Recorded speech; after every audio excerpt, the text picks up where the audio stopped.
sekalian yang kelas 2 TL3. Sekarang kita masuk di pertemuan kelima. Kita akan sedikit membahas tentang peta fiber optik. Nah, sebelum saya masuk di pembahasan tentang peta fiber optik dunia, kemarin saya cek-cek tugasnya, itu masih ada yang hanya copy paste ke temannya, bukan copy paste ke artikel ya. Nah, seharusnya kan kalian harus mengerjakan tugas itu. Saya tidak masalah kalau kalian mengerjakan copy paste ke temannya, tapi ya setidaknya cerdas-cerdas sedikit lah untuk melakukan copy paste dengan temannya. Nah, kalau misalnya kalian copy paste ke artikel itu tidak masalah, karena copy paste artikel ke Word dengan hanya nama kalian saja yang kalian ganti dari tugas temannya itu sangat berbeda. Oke. Jadi saya harap untuk anak-anakku sekalian, besok-besok jika nanti saya memberikan lagi tugas, saya harapkan tugasnya itu bisa dikerja dengan sendiri. Nah, selanjutnya minggu depan kita akan melakukan sedikit review materi atau ujian harian, ya. Jadi kalian akan mempelajari dari awal sampai yang hari ini. Oke, saya lanjut di peta fiber optik di kabel bawah laut di dunia. Nah, peta fiber optik dunia merupakan gambar jalur kabel fiber optik yang menghubungkan negara-negara di seluruh dunia untuk untuk kebutuhan hubungan komunikasi. Tujuan pemasangan kabel fiber optik dilakukan di bawah laut, umumnya adalah mengambil jalur terpendek dari dua negara. Selain itu, halangan pemasangan fiber optik seperti pemukiman penduduk maupun bangunan tinggi seperti yang terjadi jika pemasangan melalui jalur darat dapat dihindarkan. Nah, karena pemukiman penduduk itu beradanya di darat, kalau di laut kan tidak ada. Pemasangan fiber optik di bawah laut akan memberi kecepatan dan keamanan komunikasi sehingga hubungan antar negara akan lebih baik. Berdasarkan peta fiber optik dunia, saat ini hampir semua negara sudah berhubung dengan fiber optik. Nah, contoh kalau kita di Indonesia itu menghubungkan fiber optik dari pulau ke pulau yang satunya. Dari Pulau Jawa, Pulau Kalimantan, Pulau Papua, Pulau Sulawesi. Nah, gambar peta fiber optik dunia yang berisi jalur kabel fiber optik tidak serta merta terwujud. Sebelum melakukan pemasangan kabel fiber optik sendiri di bawah laut akan diberikan suatu rancangan berupa fiber optic network design. Jadi sebelum kita melakukan pemasangan kabel fiber optik itu terlebih dahulu disurvei. Yang pertama lautnya disurvei. Nah, bagaimana keadaan lautnya? Apakah di dalam laut itu masih ada gunung Merapi yang aktif? Ataukah bagaimana kedalaman laut tersebut? Dengan adanya gambar atau peta tersebut, maka pemasangan kabel bawah laut dapat lebih terstruktur. Dari gambaran peta akan dilihat jalur-jalur dari fiber optik yang sangat panjang. Melalui peta tersebut akan diperoleh data yang detail jalur penamaan kabel fiber optik. Proses pemasangan kabel optik bawah laut yaitu membentangkan kabel dengan ukuran yang sangat panjang dan melewati laut yang dalam. Pada jalur-jalur optik tersebut akan menjadi titik temu dari fiber optik yang dibentangkan di antara satu atau lebih negara. Menurut peta fiber optik dunia, ada beberapa negara yang menjadi tempat titik temu. Negara di Asia Tenggara sendiri yang menjadi titik temu jalur fiber optik yaitu negara Singapura. Jadi kalau Indonesia ini kita masuk di bagian Asia Tenggara. Jadi pertemuan antar benua-benua, titik temunya sendiri di Asia Tenggara itu ada di Singapura. Negara yang menjadi titik temu dari jalur fiber optik tersebut tentu saja memiliki keistimewaan. Kecepatan internet di negara tersebut lebih tinggi daripada kecepatan di negara lain yang tidak menjadi titik temu jalur fiber optik. Nah, kalau misalnya sekarang di Indonesia sudah pengembangan 4G, nah di Singapura sudah menggunakan 5G. Tapi sementara Indonesia itu digarap penggunaan 5G-nya. Semoga cepat realisasi ya. Serat optik yang digunakan untuk mengirimkan transmisi sinyal cahaya dari tempat satu ke tempat lainnya terbuat dari jenis kabel plastik atau kaca, berukuran sangat kecil dan halus. Kabel yang berdiameter sekitar 120 mikrometer. Ini merupakan sumber cahaya dari LED atau laser. Spektrum laser sangat sempit akan membuat kecepatan transmisi dari serat optik menjadi tinggi. Untuk melindungi kabel serat optik tersebut dari pengaruh garam dan air serta pengaruh binatang laut, maka harus dibungkus dengan bahan yang kuat dan tahan lama.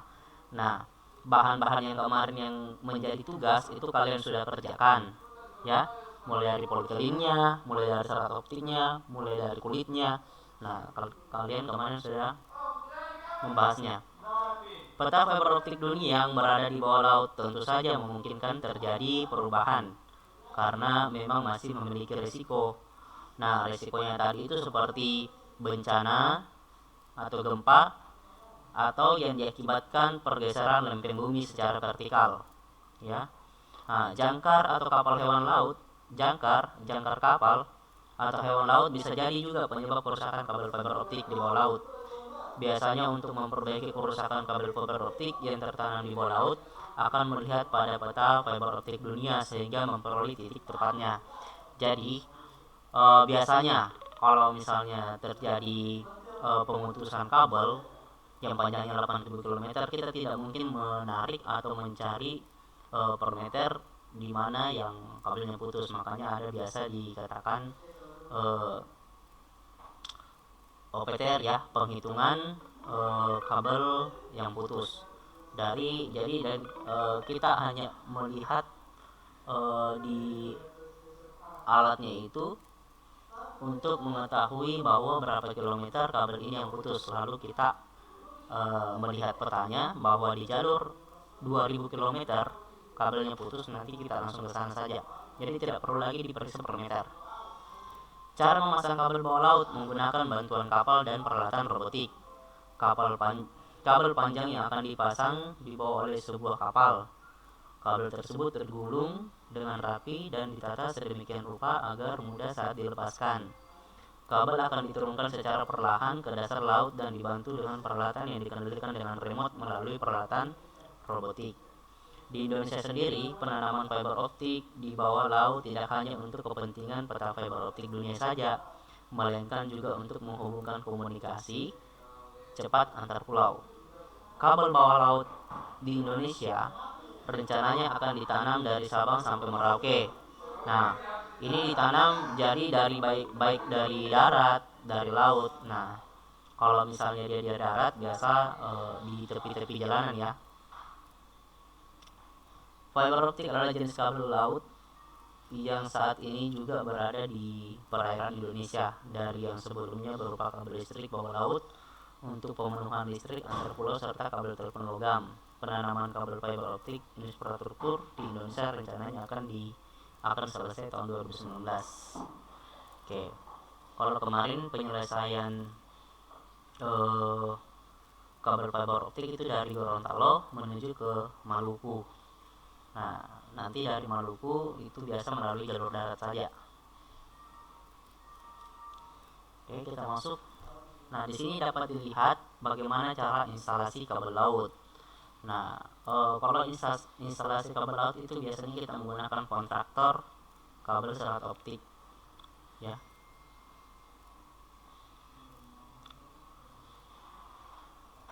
Nah, kabel serat optik yang dipasang dengan menggunakan kapal selam dapat tenggelam di dasar laut sehingga terlalu berbahaya bagi penyelam untuk berenang.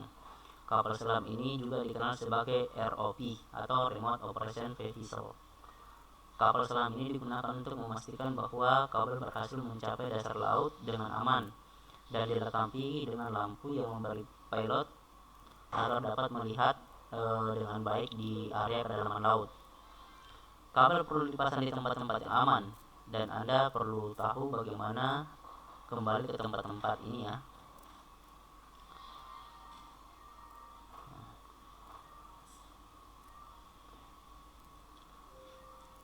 Kabel laut juga di dasar laut ini sudah dirancang untuk pemasangan di lautan. Dari kabel serat optik digunakan untuk koneksi internet dan koneksi suara jarak jauh. Nah, semuanya dapat digunakan koneksi dengan menggunakan teleport satelit. Nah, dengan dihubungkan dengan landing station namanya. Nah, di Indonesia sendiri itu kalau di memiliki 3 titik sumber landing station yang ada di Indonesia. Yang pertama ada di Surabaya, dan yang kedua ada di Banjarmasin, dan yang ketiga ada di Makassar. Di Makassar sendiri itu tempatnya di Takalar, landing station untuk pendaratannya kabel laut, ya. Nanti kabel laut sendiri masuk ke area-area pembagian pemusatannya. Jadi pusatnya biasa kalau di Makassar itu Telkom, kabelnya dari Takalar masuk ke landing station, dari kabel laut masuk ke landing station. Nanti di landing station baru diatur untuk penggunaannya ke darat. Jadi nanti dari Takalar masuk ke kabel darat melalui jalan atau melalui pinggiran-pinggiran biasa yang kita lihat bahwa ada orang yang menggali di pinggir lapangan dengan menggunakan selang warna orange. Nah, itu adalah kabel optik. Nah, setelah itu masuk di area Telkom, nanti dibagikan secara merata ke warga yang membutuhkannya. Nah, oke. Untuk hari ini hanya itu yang saya bahas, pemetaan tentang jaringan kabel laut. Selanjutnya minggu depan kita akan melakukan review materi tentang ujian kabel laut, ya. Oke, sekian. Terima kasih. Assalamualaikum warahmatullahi wabarakatuh.